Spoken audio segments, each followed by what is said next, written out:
Olá, que Deus te abençoe. Eu sou o pastor Dárcio. E eu, Nilza. E nós estamos aqui para mais um estudo bíblico. Estudo bíblico conhecendo e vivendo a palavra do Senhor. Mas antes da gente começar, eu gostaria de convidar você a estar com a gente aqui na Rádio Viniarde, um novo projeto que o Senhor nos deu, uma rádio que está por internet, que você pode ouvir através do seu telefone, através do seu tablet, do seu computador. Se você tem uma loja, se você tem um negócio, enfim, que você tem, quer botar o som ambiente, você pode botar o som da rádio, né? São louvores em português, em espanhol, em inglês, em italiano, em alemão, em francês, em japonês, em chinês, em hebraico. Então, em nome de Jesus, que possa ser uma grande bênção na sua vida, assim como tem sido na nossa vida. E a gente chama você também para estar participando com a gente, dando opiniões, dando sugestões de música, sugestões de programação, né, para que a gente possa ter uma rádio que possa realmente alcançar todos os povos, línguas e nações. Que não seja somente alguma coisa para ficar satisfazendo o ego da gente, mas que seja para honra e glória do Senhor. Então, em nome de Jesus, que você possa também estar divulgando a rádio, né, orando pela rádio e ajudando a gente a fazer as coisas andarem conforme aquilo que o Senhor deseja na nossa vida, em nome de Jesus. Conhecendo e vivendo a palavra de Deus, a gente sempre fala a mesma coisa, né? Não adianta você conhecer sem viver. Então, nós temos que estar vivendo a palavra. Então, quanto mais a gente conhece, na verdade, mais a gente se compromete com essa palavra e se compromete com esse Deus que a gente acredita e que a gente crê que ele vive. Convidamos você para estar com a gente na nossa comunidade virtual, onde tudo é feito por Zoom, sempre com o mesmo ID, sempre com a mesma senha. Então, para que não haja complicação, então você pode guardar esse link e esse link vai funcionar sempre. Nós temos a comunidade virtual em português e em espanhol, com dias diferentes e horários diferentes, né? E te convidamos para toda primeira terça-feira de cada mês para estar conosco na nossa reunião de oração. Essa reunião não é gravada, mas é uma reunião que você pode estar ouvindo Deus falar com você e você pode estar falando com o Senhor. Temos um dia de aconselhamento, se você quer bater um papo, precisa trocar uma ideia, nós estamos aqui à disposição de vocês. Temos estudo todas as quintas-feiras, né? Nós sempre com uma palavra que o Senhor nos dá, para que a gente possa estar aprendendo mais do Senhor. E temos o nosso culto da família. Culto da família, que a gente convida você para entrar no horário, para que você possa junto conversar com a gente, possa junto louvar e depois a gente fazer a gravação, que o louvor e o bate-papo não é gravado, em nome de Jesus. Chamamos você para que você se conecte, para que você ore, para que você divulgue, para que você esteja, não para que a gente tenha um número grande de pessoas, mas que você e eu possamos ser abençoados. Abençoados por esse Deus que é maravilhoso, esse Deus que está sempre presente na nossa vida, um Deus que realmente quer fazer a diferença na minha vida e na tua vida. Ele quer falar com você e quer falar comigo. Na verdade, ele deseja falar conosco. Bom, nós já falamos aqui tivemos alguns assuntos que estão aí gravados no YouTube, né? A gente já falou sobre a Trindade, né? Pai, Filho e Espírito Santo. Nós já falamos sobre os dons espirituais, como ter os dons espirituais, o que eu tenho que fazer para isso. Já falamos sobre pecado contra o Espírito Santo. Já falamos de oração, como é que eu posso orar e me conectar a esse Deus maravilhoso, né? Como é que eu faço isso? Quais são os meios, quais são os tipos de oração que nós temos? E falamos também sobre nomes de Deus, todos os nomes que a gente encontra na Bíblia, que fala do mesmo Deus, né? Um Deus tremendo.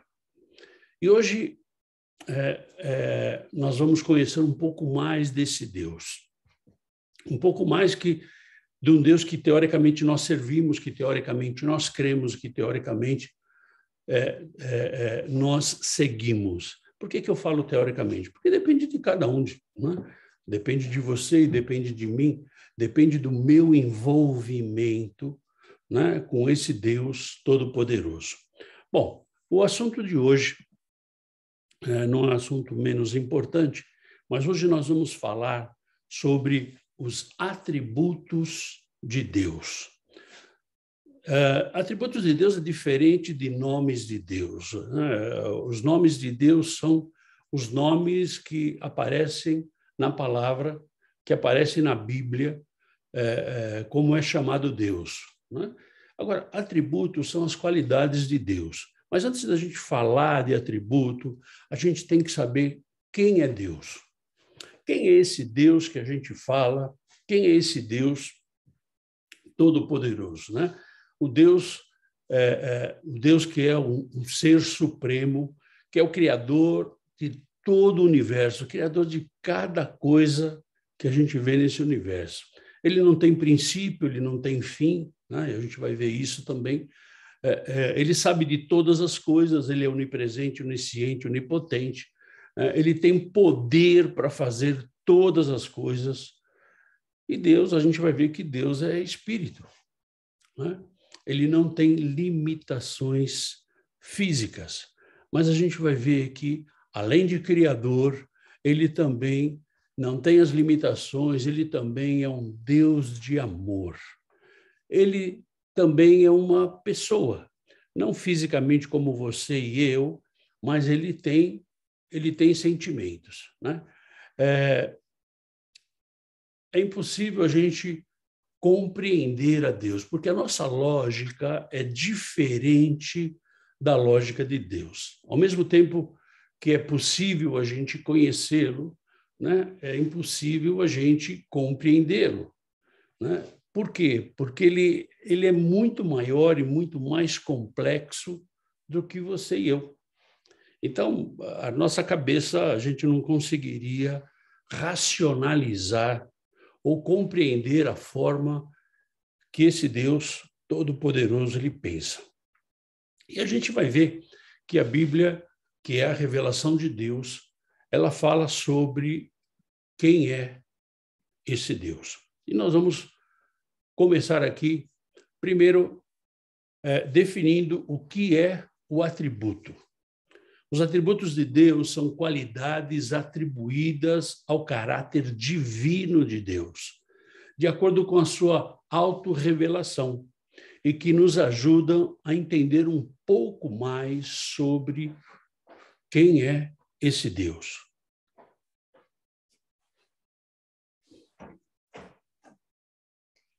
Ah, o cachorro. Ok. Ok. Por que saber dos atributos de Deus?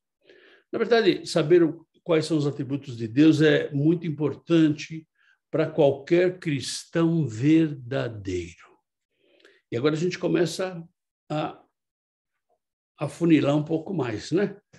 Aqueles cristãos que realmente estão voltados para servir a Deus, né? Além da designação de atributos de Deus, a gente tem algumas formas teológicas, né, que falam sobre os atributos de Deus. Então, você pode encontrar como atributos, você pode encontrar como qualidades e você pode encontrar como perfeições de Deus. Na verdade, não importa muito qual é a colocação, mas o que importa é que essas são as qualidades do nosso Deus.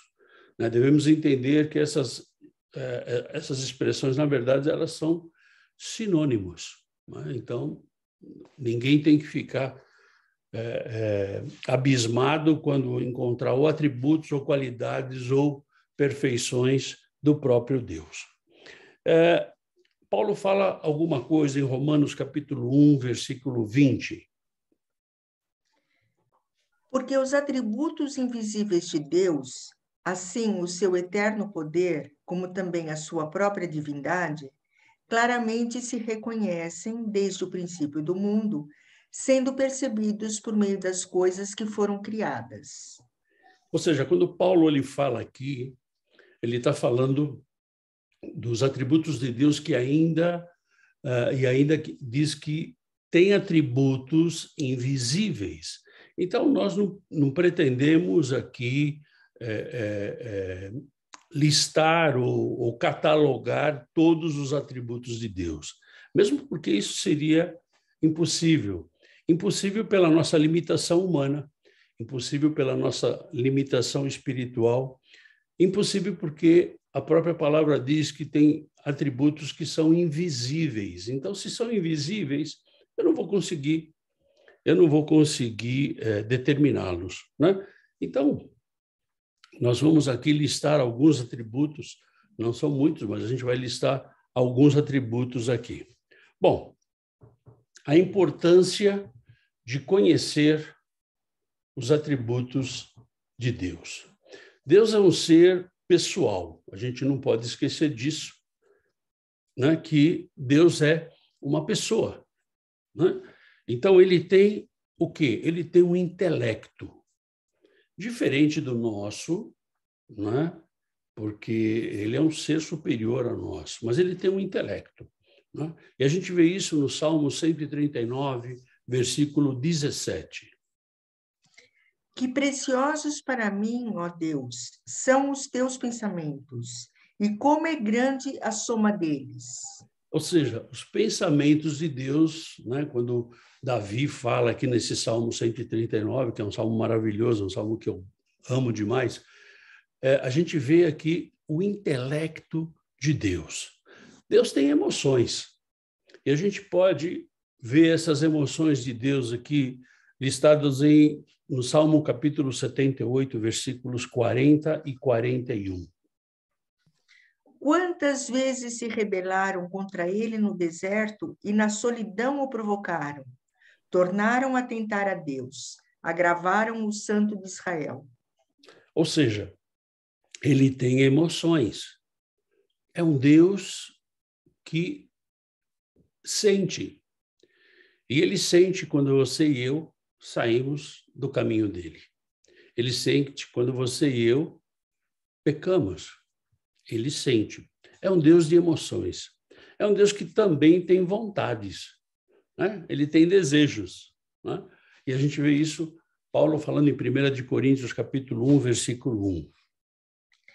Paulo, chamado pela vontade de Deus para ser apóstolo de Jesus Cristo, e o irmão Sóstenes. Paulo, ele começa essa carta dizendo para as pessoas assim, olha, eu fui chamado pela vontade de Deus. Então, se você e eu conhecemos um pouco do chamado de Paulo, quando Paulo estava no caminho de Damasco, caiu do cavalo, enfim, tudo o que aconteceu com Paulo, ele atribui isso à vontade de Deus. E você e eu temos um chamado, e quando nós obedecemos esse chamado, nós estamos debaixo dessa mesma vontade, da vontade de Deus. Por quê? A vontade de Deus é que você e eu sejamos salvos, é que você e eu estejamos fazendo ou cumprindo a vontade dele. Então, quando isso acontece, nós estamos debaixo da vontade de Deus. Então, a gente até costuma ver algumas pessoas, eu estou buscando a vontade de Deus para determinado assunto. Querido, se Deus ele quer se manifestar para você, você não precisa buscar, não. Você só tem que andar em santidade. Então, quando você e eu andamos em santidade, nós andamos dentro da vontade de Deus. Vemos isso também em Oséias, capítulo 6, versículo 3. Conheçamos e prossigamos em conhecer ao Senhor. Como a alva, a sua vinda é certa, e ele descerá sobre nós como chuva serôdia que rega a terra. Ou seja, Deus é uma pessoa. E Deus quer que nós o conheçamos. Na verdade, como é que você conhece alguém? Você conhece alguém, né, caminhando com ele. E se você tem acompanhado a gente aqui, você já deve estar cansado de ouvir eu falar a mesma coisa, né? Por que ele quer que nós o conhecemos? Seria somente por curiosidade ou para matar a nossa curiosidade? Não, na verdade não é. Ele não quer que você e eu o conheçamos somente por causa da nossa curiosidade. Ele quer ter um relacionamento. E a gente vê que ele começa aqui em Gênesis capítulo 1, versículos 26 e 27. Também disse Deus: façamos o homem à nossa imagem, conforme a nossa semelhança. Tenha ele domínio sobre os peixes do mar, sobre as aves dos céus, sobre os animais domésticos, sobre toda a terra e sobre todos os répteis que rastejam pela terra. Criou Deus, pois, o homem à sua imagem. A imagem de Deus o criou. Homem e mulher os criou. Vemos que Deus deseja que nós o conheçamos, né? Deus, logo no início da criação, quando o Senhor, na viração da tarde, ia até o jardim do Éden conversar com o homem. Então, ou seja, Deus que quer um relacionamento com o homem. Também observamos isso em Levíticos capítulo 26, versículo 12. Andarei entre vós e serei o vosso Deus, e vós sereis o meu povo. Ele quer um relacionamento com o homem, mas ele também quer um relacionamento com o seu povo. Quando a gente vê aqui em Levíticos, ele está falando do povo de Israel, né? E aí você me perguntaria, mas pastor, e agora? Não se esqueça que quando você e eu aceitamos a Jesus, nós somos enxertados na videira, nós passamos a ser filho de Deus, nós passamos a ser povo de Deus. Então, Deus ele quer se relacionar com o homem, ele quer se relacionar com o seu povo, ele quer se relacionar com cada um de nós. E a gente vê aqui em 1 de João, capítulo 1, versículo de 1 a 3. O que era desde o princípio, o que temos ouvido, o que temos visto com os nossos próprios olhos, o que contemplamos e as nossas mãos apalparam com respeito ao Verbo da vida, e a vida se manifestou e nós a temos visto, e dela damos testemunho, e vô-lo anunciamos a vida eterna, a qual estava com o Pai e nos foi manifestada. O que temos visto e ouvido, anunciamos também a vós outros, para que vós, igualmente, mantenhais comunhão conosco. Ora, a nossa comunhão é com o Pai e com seu Filho, Jesus Cristo. Ou seja, Deus ele quer um relacionamento pessoal com você e comigo. Um relacionamento com o corpo de Cristo, um relacionamento com o homem e um relacionamento individual conosco, como aqueles que fazem parte do corpo de Cristo. Então, na verdade, desde a fundação do mundo, desde o início do mundo, Deus quis essa relação. Deus quis que você e eu o conhecêssemos mais. Não para matar curiosidade, mas para ter um relacionamento. Então, na verdade, o que a gente tem que pensar, né? Como a gente conhece, como a gente faz para conhecer alguém, como a gente conhece alguém, né? A gente conhece andando com ela, né? Então, a gente tem que saber quais são os seus gostos, né? Saber quais são as suas características, os seus sentimentos, os seus desejos, as suas intenções. Ou seja, caminhar com alguém é andar junto. Você consegue manter um relacionamento com uma pessoa que você não anda junto, que você não conhece? Como você mantém um relacionamento sem conhecer? Na verdade, nós temos todas essas características para a gente conhecer alguém. Para haver um relacionamento entre você e Deus, é imprescindível que você e eu possamos conhecê-los.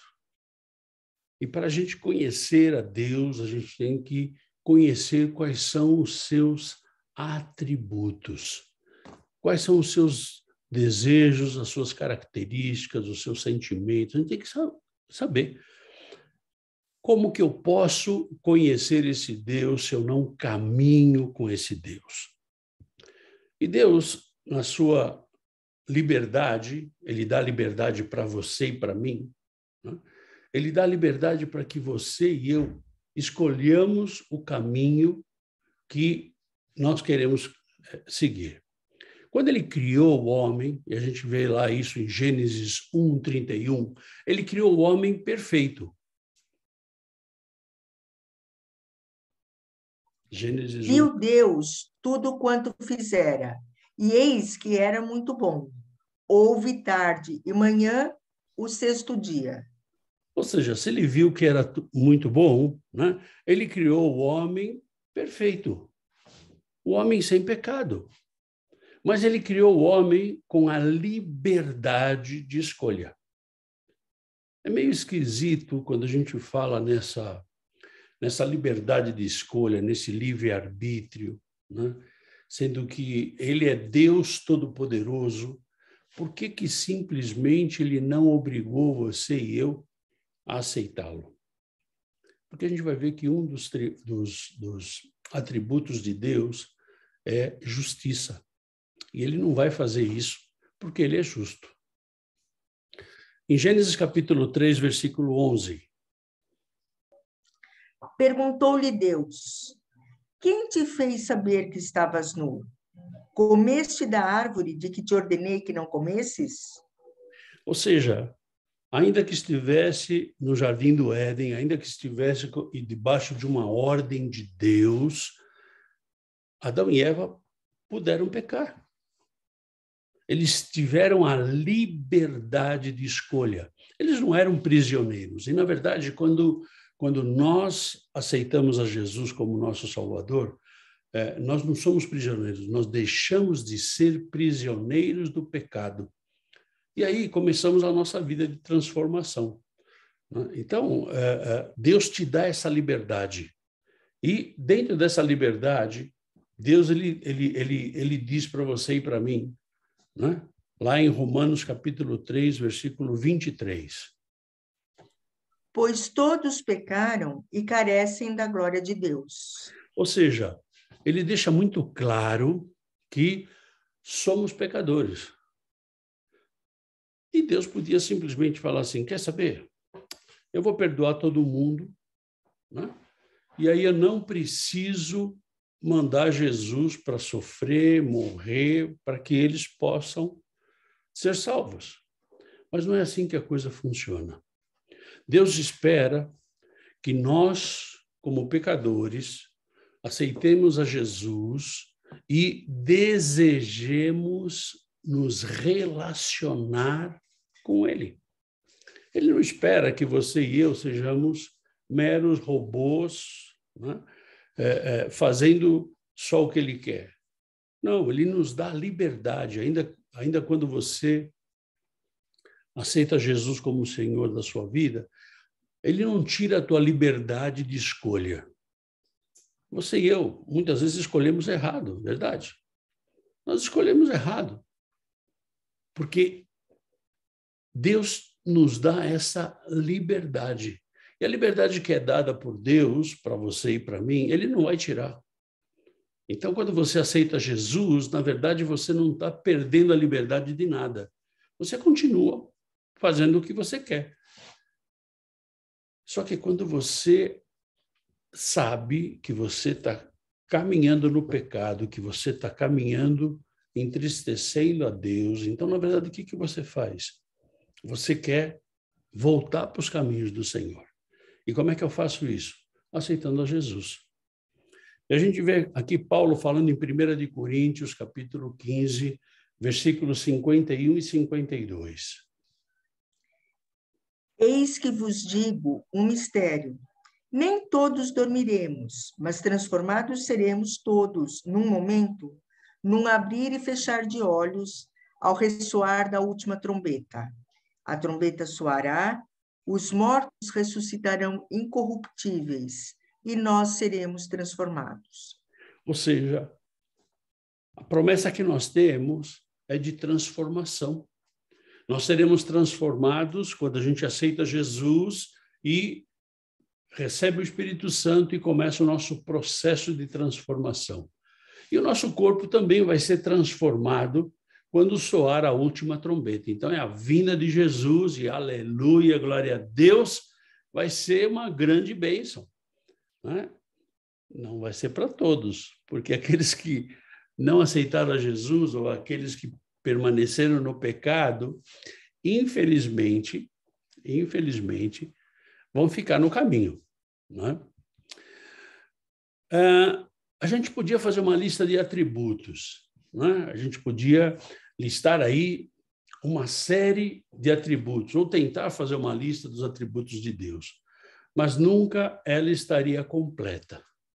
Por quê? Porque a gente já viu que existem atributos que são mistérios que Deus não vai revelar para nós. E existem atributos de Deus que ele compartilha com você e comigo. Ele compartilha com os seres humanos, mas não são todos. Alguns atributos ele compartilha conosco. O ser humano não tem a capacidade para poder listar ou enumerar todos os atributos de Deus. Na verdade, o que vai ocorrer é alguns erros de interpretação dos atributos de Deus, que a gente vai ver que existem alguns erros. Né?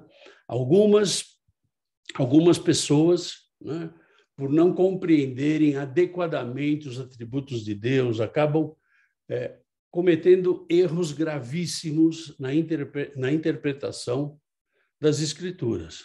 Na verdade, afrontam a Deus e fazem descrições do caráter de Deus que, no mínimo, são equivocadas. Por exemplo, algumas pessoas priorizam um dos atributos de Deus em detrimento de outro. Na verdade, não tem um atributo que é melhor, um atributo que é pior. Na verdade, todos são um. Ou seja, eu não posso priorizar. Né? O caso mais clássico que a gente vê aqui, né, é sobre o erro que ocorre na interpretação da relação entre amor e justiça de Deus, onde as pessoas enfatizam de tal maneira o atributo do amor que entendem que o atributo da justiça está sujeito ao próprio amor. Como se Deus fosse mais amor do que justiça. E, na verdade, eles têm o mesmo peso. Na verdade, essa compreensão equivocada, errônea, geralmente resulta em heresias. Heresias do universalismo, heresias de religiões e doutrinas erradas, ou, no mínimo, uma noção muito errada ou muito equivocada da doutrina da salvação. Porque, na verdade, a gente sabe que o único meio de nós sermos salvos é através de Jesus Cristo. Mas quando eu começo a priorizar, achando que o atributo do amor é maior ou mais forte do que o de justiça, na verdade, eu estou inutilizando a salvação através de Jesus Cristo, onde, na verdade, Deus é soberano e parece não ter qualquer autonomia quando eu faço isso. Ou seja, um não anula o outro, um não sobrepõe o outro. Sobre isso, a verdadeira doutrina bíblica é de que Deus é todo amor e toda justiça. O fato de Deus providenciar o plano de redenção para você e para mim não o faz ser mais amor do que justiça ou vice-versa. E o fato dele punir eternamente o pecador, que não foi justificado pela obra de Cristo, que não foi justificado por ter aceitado a Jesus, e que é isso que acontece, que você e eu somos justificados. Então, ele simplesmente ele vai ser condenado. Isso não faz injusto ou menos amoroso a Deus, porque, na verdade, ele está dando a oportunidade. O atributo de Deus, eles se complementam, ao invés de se excluírem mutuamente. Veremos alguns atributos de Deus juntamente com alguns textos bíblicos que revelam esse atributo de Deus. Eles não se sobrepõem. Na verdade, eles se complementam. Então, nós vamos dividir em duas aulas esses atributos.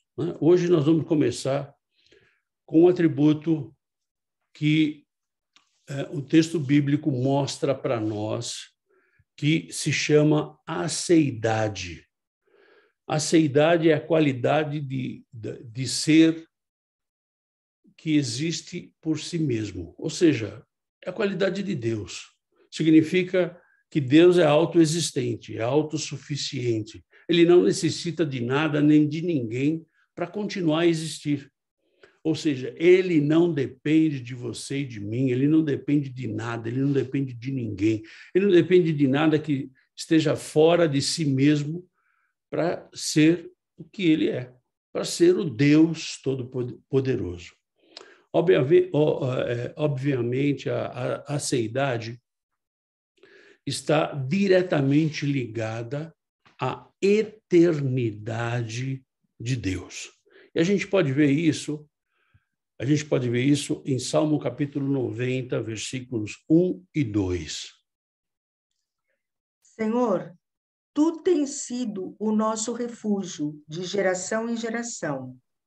Antes que os montes nascessem e se formassem a terra e o mundo, de eternidade a eternidade, tu és Deus. Ou seja, Deus já existia, não existe, ele não foi criado. E muitas vezes eu já deparei com algumas pessoas me perguntando assim, ok, Deus criou o mundo, verdade? Verdade. Deus criou o homem, certo? Certo. Deus criou o universo, certo? Certo. E quem criou Deus? Pois é, aí você fala assim, olha, Deus ele não foi criado, ele sempre existiu. E isso na nossa cabeça humana é difícil de entender. Como é que alguém pode sempre existir, sendo que nós estamos presos no tempo e no espaço? Sendo que você e eu estamos presos nos dias da semana, nos dias do mês, nas horas, nos minutos, nos segundos. Nós estamos presos. A gente não consegue simplesmente se desvincular disso. Então, nós queremos trazer Deus para isso que nós chamamos de verdade, que é a verdade para você e para mim. Então, a aceidade é Deus existe por si mesmo, e ele não depende, ele existe eternamente, ele existiu, existe e vai existir. Ele não foi criado, ele já existia. Aí você vai dizer, pastor, mas isso é difícil de entender. É verdade, é difícil de entender. Isso não é fácil de entender. Nós entendemos isso por onde? Pela fé. Pela fé.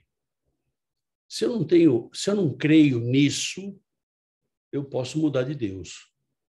Se eu não creio que Deus ele sempre existiu e que ele não necessitou e não necessita e não necessitará de nenhuma ajuda externa para existir, porque ele sempre foi. Se eu não creio nisso, se eu não creio que ele é o princípio e o fim, fica difícil eu continuar crendo nesse Deus.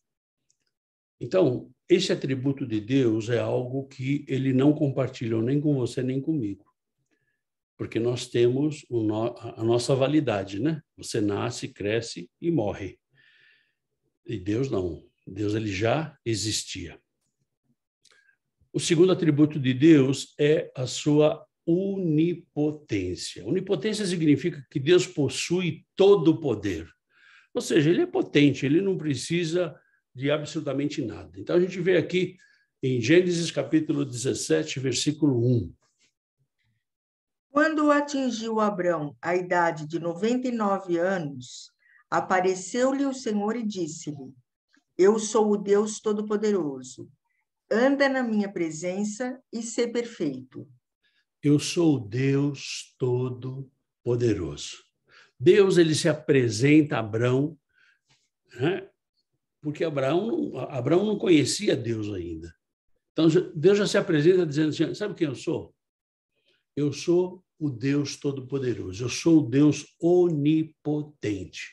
Eu sou o Deus que posso todas as coisas. Na verdade, eu imagino a cara de Abraão quando ouviu isso, né? Falou, quem é esse aí? Eu sou o Deus Todo-Poderoso. E muitas vezes a gente fica abismado quando a gente vê um milagre tão simples na nossa vida e fica imaginando como Abraão recebeu a presença desse Deus. Seu poder é infinito e é ilimitado. A gente vê em 2 Coríntios, capítulo 6, versículo 18.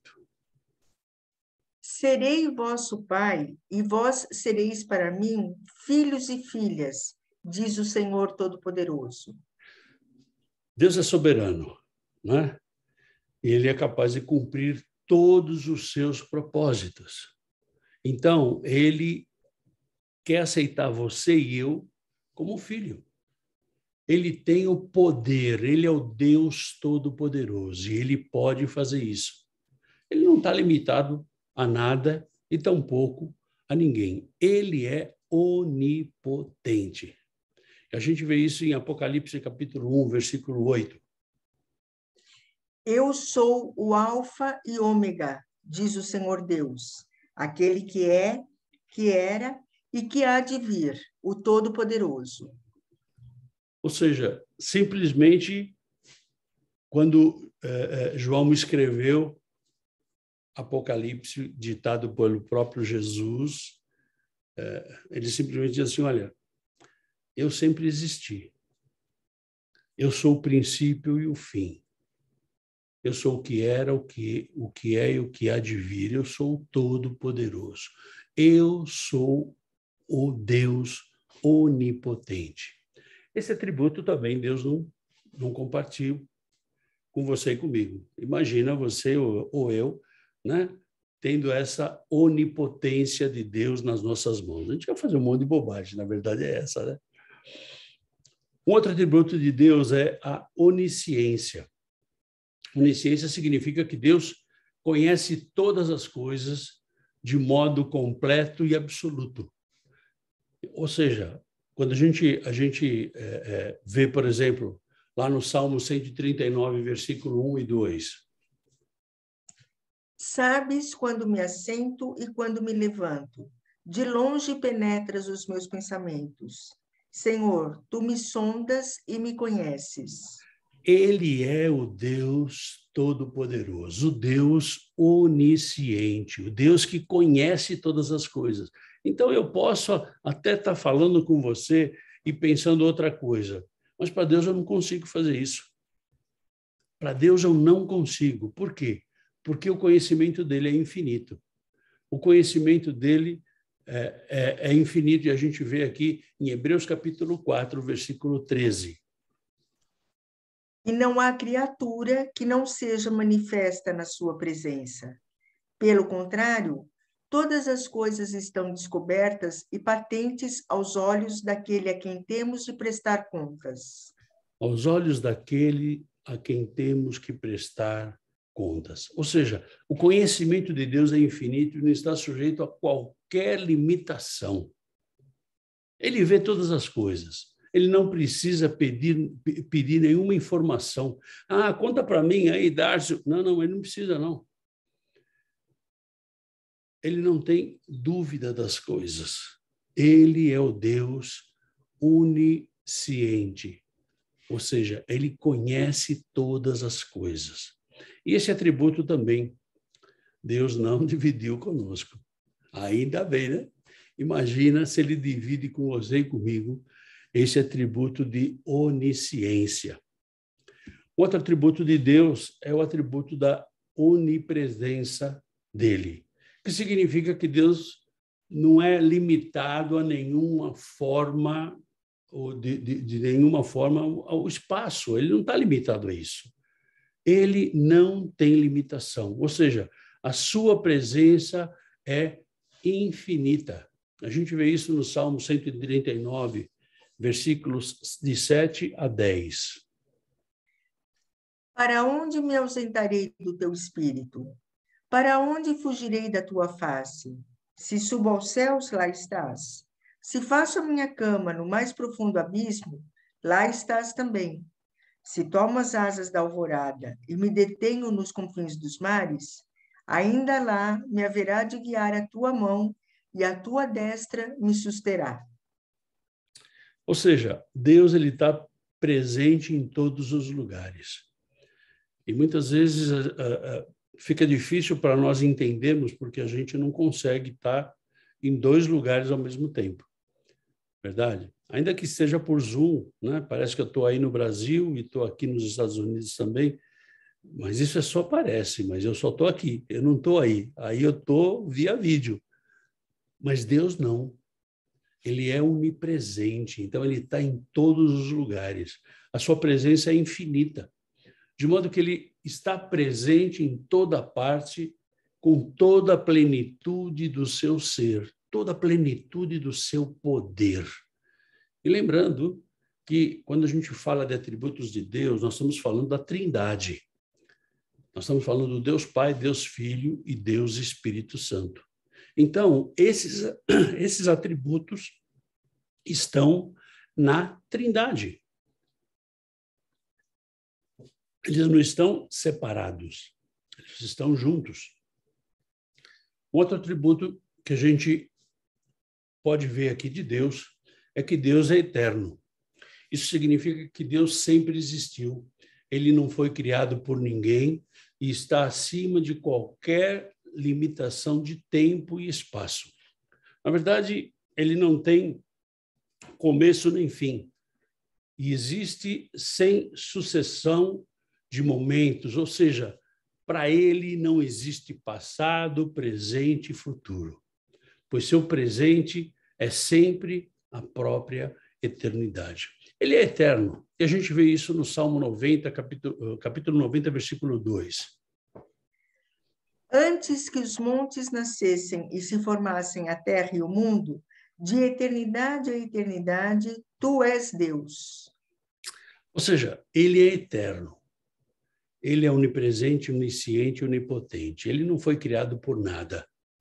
Ele sempre existiu. Para ele não tem passado, presente ou futuro. Para ele tem o hoje.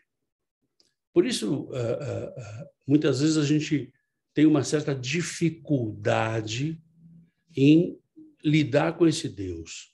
Por quê? Porque nós queremos trazer Deus à nossa realidade, ao nosso tempo, ao nosso espaço, à nossa pequenez. Nós queremos botar Deus dentro da nossa caixinha, do jeito que a gente acha que tem que ser.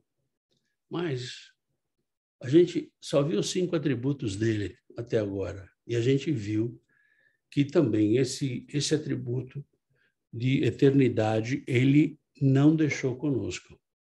Ele vai permitir que você e eu participemos da eternidade com ele depois que a gente morrer. Participemos da eternidade com ele quando você e eu aceitarmos a Jesus como Senhor da nossa vida. Se isso não acontece, A nossa eternidade vai ser em outro lugar, né? Vai ser lá no lago de fogo e enxofre. A gente vai passar a eternidade lá queimando com o diabo, né? Mas eu com certeza não vou, em nome de Jesus, né? O sexto atributo é a imutabilidade de Deus. A gente vê lá em Tiago, capítulo 1, versículo 17. Toda boa dádiva e todo dom perfeito são lá do alto, descendo do Pai das luzes, em quem não pode existir variação ou sombra de mudança.